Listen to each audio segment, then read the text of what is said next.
Pertanyaan berikutnya mengenai keyakinan orang Kristen akan pribadi Yesus Kristus. Pertanyaannya seperti ini. Mengapa orang Kristen meyakini dengan sungguh-sungguh, percaya bahwa Yesus adalah pribadi yang setara dan sehakikat dengan Allah?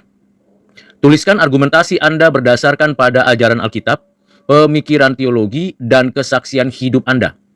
Lalu bagaimana Anda memberikan tanggapan yang benar terhadap orang yang menyatakan bahwa Yesus hanya manusia yang baik dan mulia? Mari kita memberikan jawaban dari pertanyaan-pertanyaan tersebut. Yang perlu kita persiapkan ialah hati, pikiran, dan kemauan untuk belajar dan memperlengkapi diri agar kita yang sedang mendengarkan mendapatkan manfaat dari proses pembelajaran ini. Pertanyaannya dimulai dengan kata mengapa orang Kristen meyakini. Berarti kita memberi jawaban dengan kalimat pertama dengan kata karena. Selalu perlu diingat bahwa pertanyaan mengapa memberikan arah untuk kita memberikan jawaban dengan alasan. Tentu kata pembukanya ialah karena. Jadi karena ada keyakinan yang berasal dari dua hal penting, yaitu pengetahuan dan pengalaman. Pengetahuan bersumber dari pengetahuan yang prateoritis yang diajarkan oleh orang tua yang Kristen atau oleh para pejabat gereja atau dari buku-buku yang dibaca secara mandiri dan sendiri yang diceritakan ulang oleh orang lain atau dari pembelajaran di sekolah minggu dan cerita-cerita tentang Yesus. Itu adalah pengetahuan prateoritis yang menjadi dasar keyakinan itu. Tentu ini bertumbuh dan menghasilkan pengertian ketika semakin bertambahnya pengetahuan teoritis. Dan pengetahuan teoritis itu bersumber dari Alkitab, firman Tuhan. Bersumber dari pengakuan iman yang telah dirumuskan oleh bapak-bapak gereja, baik pengakuan iman Nisea, Chalcedon, atau pengakuan iman Konstantin, dan juga pengakuan iman rasuli. Tentunya pengetahuan yang teoritis ini perlu kita kembangkan pengertiannya dengan menelusuri dari kitab Kejadian sampai dengan kitab Wahyu, Perjanjian Lama dan Perjanjian Baru, dalam satu kesatuan yang utuh, yang tidak terpisahkan, yang mana memberikan kepada setiap orang pengetahuan yang benar, yang lengkap, yang menyeluruh mengenai Yesus Kristus adalah pribadi yang setara sehakikat dengan Allah.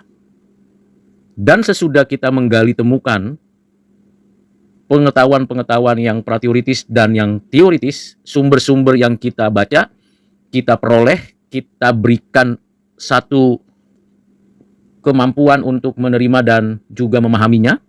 Lalu langkah berikutnya adalah secara bertahap, progresif, memberikan kepada kita pengaruh dari firman Tuhan yang kita baca, pengakuan iman yang kita pelajari, pengertian-pengertian teologis yang kita peroleh dari buku-buku teologi yang bertanggung jawab, dan itu membentuk, memperlengkapi, dan mempersiapkan keyakinan menjadi sebuah sistem kepercayaan di dalam diri orang percaya. Nah, itu menjadi sebuah proses yang terus-menerus.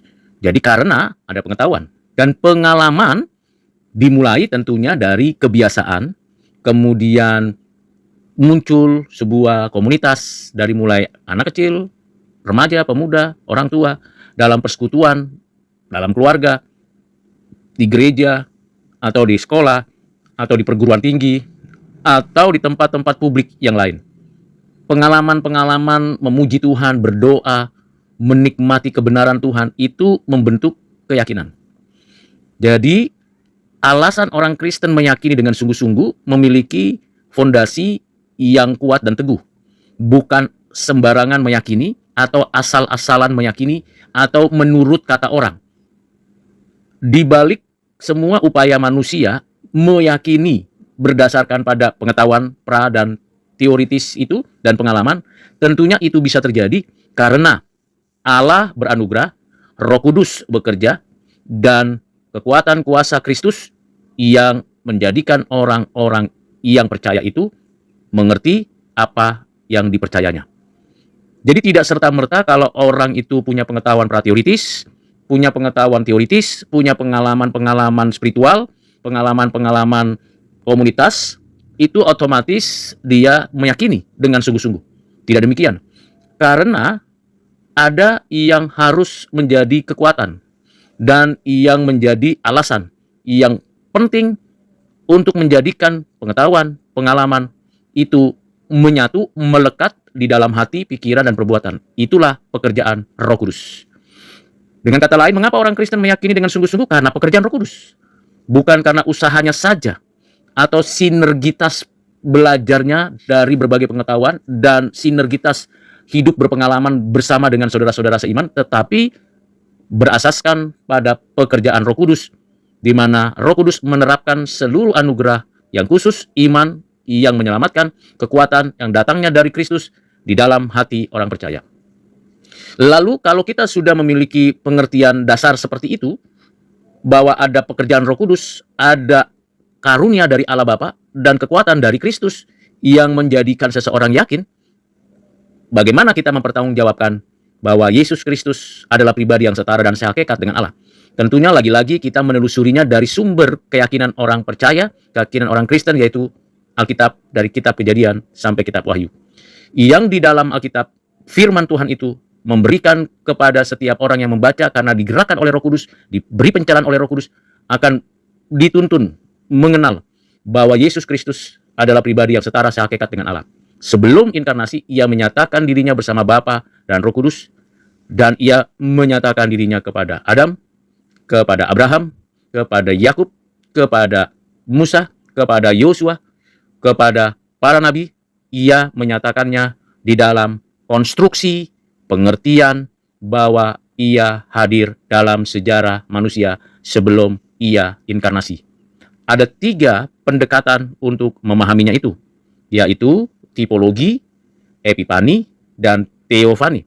Tipologi ialah ada pribadi-pribadi, sosok-sosok penting di dalam perjanjian lama yang merefleksikan perilaku, tabiat, dan cara hidup yang menyatakan kehidupan seperti Kristus.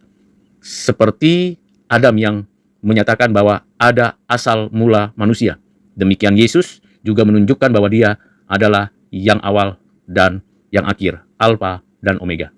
Juga bagaimana memberikan penjelasan tentang kehadiran Yesus, menunjukkan pikiran dan perbuatan seperti Musa yang memimpin orang Israel yang diperbudak di Mesir, membebaskan dan memberikan kemenangan menghadapi perbudakan, dan orang Israel berjalan di padang gurun di bawah tuntunan tiang awan, tiang api. Dan tentunya ada Tuhan yang beserta dengan umatnya. Tentunya ini perlu penelusuran secara biblikal maupun secara teologis, berdasarkan rumusan-rumusan pemikiran dari kitab, pasal, ayat, kisah tentang Tuhan menyatakan diri. Dengan demikian, kita mengetahui bagian-bagian penting di dalam Perjanjian Lama mengenai keberadaan pribadi Yesus Kristus. Di dalam Kejadian 3 ayat 15 mengenai anak yang tunggal yang akan meremukkan kepala si ular. Di dalam Kejadian pasal 18 dan 19 di mana Abraham berjumpa dengan satu pribadi yang mengutus malaikat menghancurkan kota Sodom Gomora karena kejahatan mereka, dan memberikan berkat dan juga mendengarkan permohonan Abraham mengenai orang-orang benar yang tidak turut dihancurkan dari dalam kota atau tempat Sodom Gomora, yang segera akan dilakukan oleh Tuhan dan dinyatakan oleh Tuhan. Bagaimana Yosua berjumpa dengan panglima bala tentara Allah. Bagaimana Yakub di Sungai Peniel, di pinggiran Sungai Peniel, di dalam Kejadian pasal yang ke-32 bergumul dengan Allah dan manusia. Banyak lagi kisah-kisah lain yang menggambarkan tentang keberadaan pribadi Yesus Kristus. Secara samar-samar, tentu tidak menyatakan bahwa dia adalah anak Allah, Yesus Kristus, dengan nama yang sudah kita kenal dalam Perjanjian Baru. Tidak demikian. Nah, kalau kita membaca kitab-kitab dalam Perjanjian Baru, langsung kita mendapatkan jawaban siapakah Yesus Kristus. Secara genealogi dan secara historis, secara silsilah dijelaskan dari garis keturunan Abraham, Daud, dan dijelaskan oleh Matius. Siapakah dia? Mesias yang datangnya dari Allah. Kalau kita membaca Injil Markus, maka kita akan membaca bahwa penginjil Markus memberikan penjelasan mengenai keberadaan Yesus adalah anak Allah yang setara, sehakikat dengan Allah Bapanya. Demikian di dalam Injil Lukas yang memberikan pengertian kepada kita mengenai siapakah Yesus Kristus, anak Allah yang inkarnasi menjadi manusia, yang menyatakan kuasa, kasih, kebenaran, dan kerajaan Allah diproklamasikan. Demikian juga di dalam Injil Yohanes, dari mulai Injil Yohanes pasal 1 sampai pasal yang ke-21. Dijelaskan tentang Yesus Kristus yang bersama-sama dengan Allah, dan dia adalah Allah bersama-sama dengan Bapa, dan dia adalah firman yang menjadikan segala sesuatu dan menopang segala yang diciptakan. Dia hadir, inkarnasi. Demikian selanjutnya di dalam Injil Yohanes lah kita mengetahui Yesus sendiri berbicara, mengajarkan, berfirman kepada murid-muridnya bahwa ia adalah Yahweh. Kata yang dikeluarkan, disampaikan, diucapkan oleh Tuhan Yesus ialah ego emi. Aku adalah jalan, kebenaran, dan hidup. Ego emi. Aku adalah pokok anggur. Aku adalah kebangkitan dan hidup. Aku adalah roti dari surga. Aku adalah pintu. Aku adalah gembala yang baik. Dan seterusnya. Kata aku adalah itu merujuk kepada ego emi yang kalau diparalelkan pengertiannya itu sama dengan Yahweh. Yesus mengatakan kepada murid-muridnya dan orang-orang yang mendengar bahwa dia adalah Yahweh yang setara. Bahkan dia di depan orang Farisi, Saduki, dan ahli Taurat mengatakan bahwa dia adalah pribadi yang setara dengan Bapa. Aku dan Bapa adalah satu, dan Allah adalah Bapanya, dan dia adalah anaknya. Jadi kalau kita menelusuri bagian ini, tentu pertanyaan ini tidak mudah dijawab dan hanya ditulis begitu saja. Harus rinci, jelas, tegas. Dan argumentasi kita juga dari ajaran Alkitab yang sudah saya jelaskan ini, ada lagi surat-surat Paulus, surat Ibrani, kitab Wahyu, yang memberikan penegasan bahwa Yesus Kristus adalah pribadi yang setara dan sehakikat. Misalnya di dalam Kolose 1 ayat 15, 16, 17 yang memberikan kepada kita pengertian bahwa dia adalah gambar Allah yang selama-lamanya, yang aslinya, yang menjadikan segala sesuatu ada dan yang memerintah dan yang menguasai segala yang diciptakan. Demikian juga di dalam surat Ibrani pasal 1 ayat 1 sampai dengan ayat 4 untuk menggambarkan siapakah Yesus Kristus itu yang setara, sehakikat dengan Allah. Jadi bukan hanya melihat kisah-kisah pelayanan Yesus saja dalam pengertian ia mengadakan mujizat yang mungkin bisa dihitung lebih dari 30 kali mujizat dan juga memberikan tanda-tanda keajaiban, pengajaran-pengajaran yang luar biasa dengan 5 pendekatan pengajaran. Tentu semuanya itu untuk memberikan pengertian bahwa memang Yesus adalah pribadi yang setara, sehakikat dengan Allah. Tidak ada satu pribadi pun yang seperti Yesus Kristus yang disetarakan dengan Allah. Kita bukan menyetarakan Yesus karena dia manusia yang luar biasa. Tidak demikian. Orang Kristen tidak membawa atau menjadikan kemanusiaan Yesus menjadi Tuhan Allah. Atau dia disebut anak Allah karena kita percaya kepadanya, lalu kita angkat dia, kita promosikan dia, kita berikan tempat dia untuk menjadi setara dengan Allah. Tidak demikian. Justru sebaliknya, pemikiran di dalam Alkitab itu berbeda. Tuhan Allah yang menyatakan diri dan ia menyatakan bahwa dia adalah anak Allah. Dia adalah Yahweh. Jadi bukan dari inisiatif manusia atau keinginan manusia atau promosi manusia atau upaya manusia untuk membawa, mengangkat, memberikan pengertian, oh ya pantas dia anak Allah. Tidak demikian. Jadi beda cara berpikirnya. Kalau orang dunia atau orang-orang yang unbeliever memang memberikan pengertian bahwa oh ini si Anu baik, si Polan itu betul-betul hidupnya benar dan sebagainya. Ayo kita angkat dia jadi nabi, jadi raja, jadi imam. Itu asas usulan manusia. Itu upaya manusia. Tidak demikian dengan Yesus Kristus. Dia setara dan sehakikat dengan Allah karena Allah yang menyatakan keberadaannya bagi manusia supaya manusia mengenalnya dan dia hadir dan dia menyatakan dirinya. Argumentasi seperti ini perlu disampaikan supaya orang tahu siapakah Yesus. Jadi banyak ajaran Alkitab mengenai hal itu. Lalu pemikiran teologinya apa? Tentunya di dalam konsili-konsili yang hadir dalam sejarah, baik konsili Nisea, Kalkedon, maupun konsili Konstantin, bahkan pengakuan iman rasuli, yang merumuskan semua pengertian, pengajaran, pembelajaran dari Alkitab, dari kitab Kejadian sampai kitab Wahyu. Apa itu? Bahwa Yesus Kristus memang diakui, diterima dan ditelusuri dengan jelas, secara logis, secara utuh bahwa dia setara. Dia adalah anak Allah yang bersama-sama dengan Allah Bapa dan Roh Kudus. Dia adalah pribadi yang bersama-sama dengan Bapa dan Roh Kudus mencipta, memelihara, dan ia menebus. Dengan demikian, pengakuan iman dari rumusan pembelajaran di dalam konsili-konsili dan pembelajaran teologi memberikan pengertian bahwa ia adalah anak Allah yang tunggal. Lalu setelah kita memberikan argumentasi secara biblical, secara teologis, baik secara historis, konstruksi berpikir yang epistemologis, masuklah kita ke wilayah kesaksian hidup masing-masing. Mengapa saya percaya? Tentu sekali lagi karena pekerjaan Roh Kudus.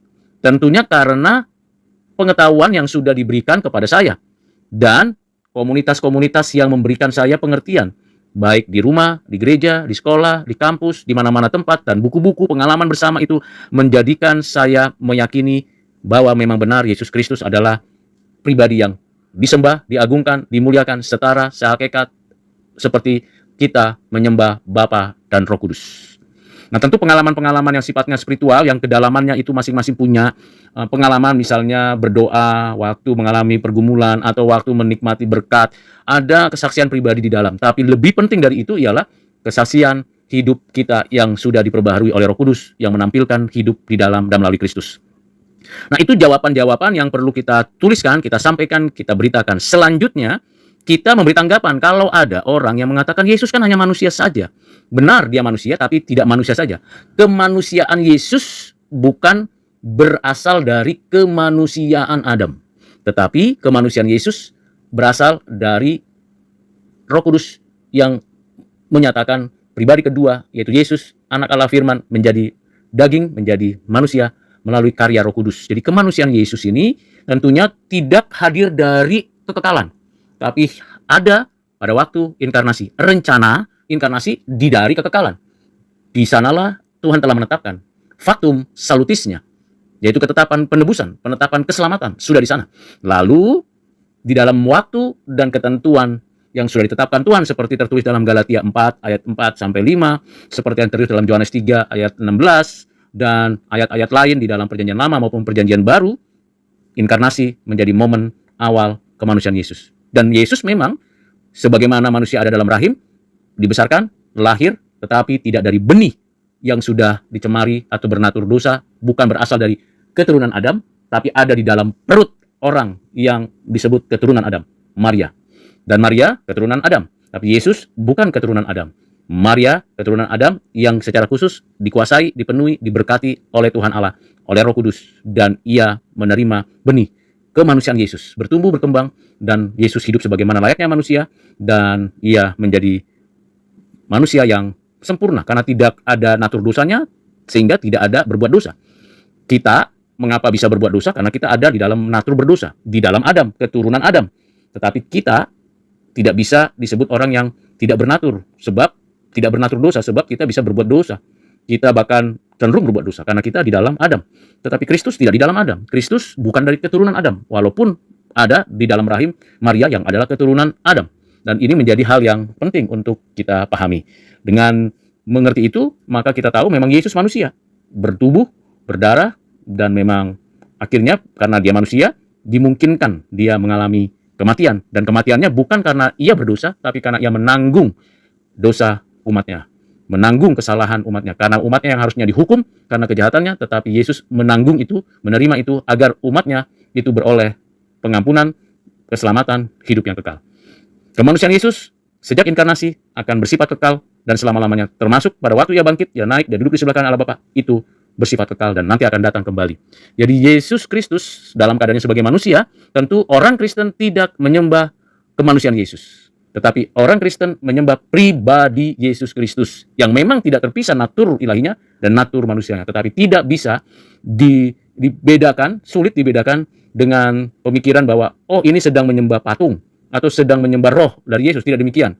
Kita menyembah Yesus Kristus, Raja di atas segala raja, Tuhan di atas segala Tuhan. Dia adalah anak Allah yang sama seperti kita menyembah Allah Bapa yang adalah roh adanya, dan Roh Kudus adalah roh adanya. Jadi sama. Namun saat yang sama kita juga harus tahu Yesus Kristus adalah manusia, sepenuhnya manusia, dan sepenuhnya ia memang pada dirinya adalah anak Allah. Dengan demikian kita bisa memberikan jawaban-jawaban yang baik, dan tentu apa yang saya jawab dari pertanyaan ini belum lengkap, utuh, sempurna. Karena kalau digali temukan pembelajarannya dari pengajaran-pengajaran dari Alkitab, tentu begitu banyak, begitu limpah, begitu kaya. Perlu waktu bertahun-tahun untuk memahami dan mempelajarinya dengan baik.